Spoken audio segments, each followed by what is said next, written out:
નમસ્કાર, સરદાર સંદેશ ન્યૂઝમાં આપનું સ્વાગત છે। ભાવનગરમાં કાયદો અને વ્યવસ્થાની સ્થિતિ કથળી રહી હોય તેવું લાગી રહ્યું છે। શહેરમાં જૂની અદાવતને લઈ ધોળા દિવસે જાહેર રોડ પર 3 શખ્સોએ તીક્ષ્ણ હથિયાર વડે હુમલો કરીને બિસ્મિલ્લા ખાન પઠાણ નામના 19 વર્ષના યુવાનને મોતને ઘાટ ઉતારી દીધો। જી હા, મોતને ઘાટ ઉતારી દીધો। શહેરના વડવા વિસ્તારમાં રહેતો યુવક હેર કટિંગની દુકાન પર વાળ કપાવવા માટે ગયો હતો। તે સમયે જીવલેણ હુમલો કરવામાં આવ્યો હતો। હત્યાના સીસીટીવી વિડીયો પણ સામે આવ્યા છે। ભાવનગરમાં કાયદો અને વ્યવસ્થા પર કાળો ડાઘ લાગી ગયો હોય તેમ એક પછી એક ક્રાઇમની ઘટનાઓ બની રહી છે। સામાન્ય બાબતે જીવન હુમલો કરવો, ફાયરિંગ કરવું કે પછી જાહેર રોડ પર તીક્ષ્ણ હથિયાર વડે હુમલો કરવો હવે ભાવનગરમાં સામાન્ય બાબત બની ગઈ છે। અન્ય રાજ્યની માફક ભાવનગરમાં ખુલ્લેઆમ આવારા તત્વો બેફામ ગુંડાગર્દી કરી રહ્યા છે। પોલીસના કોઈ ડર જ ન હોય તેમ ક્રાઇમની ઘટના બની રહી છે। ગઈકાલની ઘટનાની જો વાત કરવામાં આવે તો બિસ્મિલ્લા ખાન પઠાણ કે જેઓ વડવા વિસ્તારમાં રહે છે અને આ યુવક તેમના પિતા સાથે ઓટો કન્સલ્ટના વ્યવસાય સાથે જોડાયેલો હતો। અગાઉ જૂના વાહન લે વેચ અંગે ઝઘડો થયેલો, જેની દાજ રાખીને અલ્તાફ ઉર્ફે ડબલ મર્ડર તેનો ભોલો અને અનકો નામના વ્યક્તિ વિરુદ્ધ પોલીસે ગુનો દાખલ કરી કાર્યવાહી કરી છે। તીક્ષ્ણ હથિયાર, પાઇપ તેમજ અન્ય હથિયાર વડે જીવલેણ હુમલો કરવામાં આવ્યો હતો, જેમાં માથાના ભાગે બિસ્મિલ્લા ખાન પઠાણને ગંભીર ઈજા પહોંચતા ગઈકાલે સારવાર અર્થે ભાવનગર સિવિલ હોસ્પિટલ ખાતે ખસેડવામાં આવ્યો હતો, જ્યાં ટૂંકી સારવાર બાદ મોત નિપજતા મારામારીની સમગ્ર ઘટના હત્યામાં પરિણમી છે। હાલ આરોપીઓ જિલ્લા પોલીસ ગિરફમાં હોય જાણવા મળી રહ્યું છે। મૃતકના પરિવારમાં તેમના પિતા યુસુફ ખાન પઠાણ દ્વારા નીલમબાગ પોલીસ મથકમાં ગુનો દાખલ કરવામાં આવ્યો છે। યુસુફ ખાન પઠાણને 2 પુત્રો અને 1 દીકરી છે। હત્યાના બનાવમાં સૌથી મોટો પુત્રની હત્યા થતાં પરિવારમાં શોક ફેલાયો છે। રિપોર્ટિંગ વિપુલ બલિયા, ભાવનગર।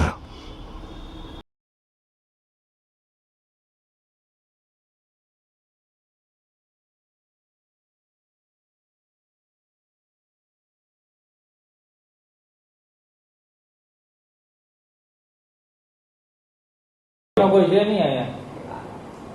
ઓકે સાહેબ, શું ઘટના છે?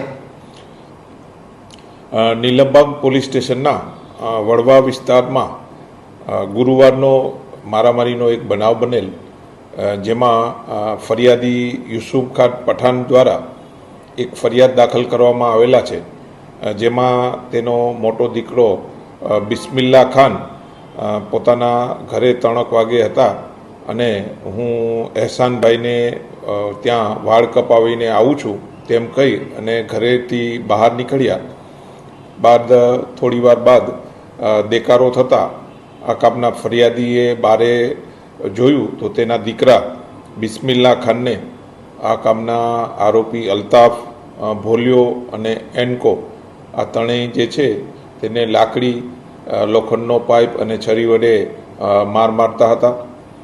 આ બનાવ બાદ ભોગ બનનારને સરટી હોસ્પિટલમાં દાખલ કરવામાં આવેલા અને પોલીસે આ કામે ફરિયાદ દાખલ કરેલી। બાદમાં આજે જે બિસ્મિલ્લા ખાન ભોગ બનનાર જે હતા તેનું સારવાર દરમિયાન મોત નિપજવામાં આવેલ, જેથી આ કામે હત્યાનો બનાવ બનેલ, જેથી BNSની કલમ 103 મુજબનો રિપોર્ટ કરવામાં આવશે।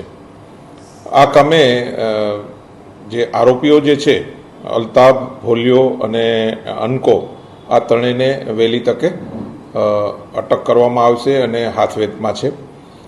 આ હત્યાનું મેઇન કારણ છે રહીમ ઓટોવાલા, જે જૂના વાહનોની લેવેચનું કામ કરે છે, તેના મનદુખ રાખી અને અગાઉ જે ઝઘડો થયેલો એનું મનદુખ રાખી અને આજે મારામારીનો ગઈકાલે બનાવ બનેલ અને એના કામે પોલીસ દ્વારા આ ઘનિષ્ઠ તપાસ હાલમાં ચાલુ છે। અચ્છા સાહેબ, આમાં જે એક આરોપી છે તે અલ્તાફ ડબલ મર્ડરના નામે ઓળખાય છે, તો આરોપી અગાઉ કોઈ મર્ડરમાં સંડોવાયેલો છે? હા, એ આરોપીનો ગુનાહિત ઇતિહાસ છે અને અગાઉ બી એ ખૂનના કેસમાં આરોપી તરીકે હતા। અચ્છા, અત્યારે જામીન ઉપર બહાર હોય કે? હા, અત્યારે જામીન ઉપર બહાર હતા।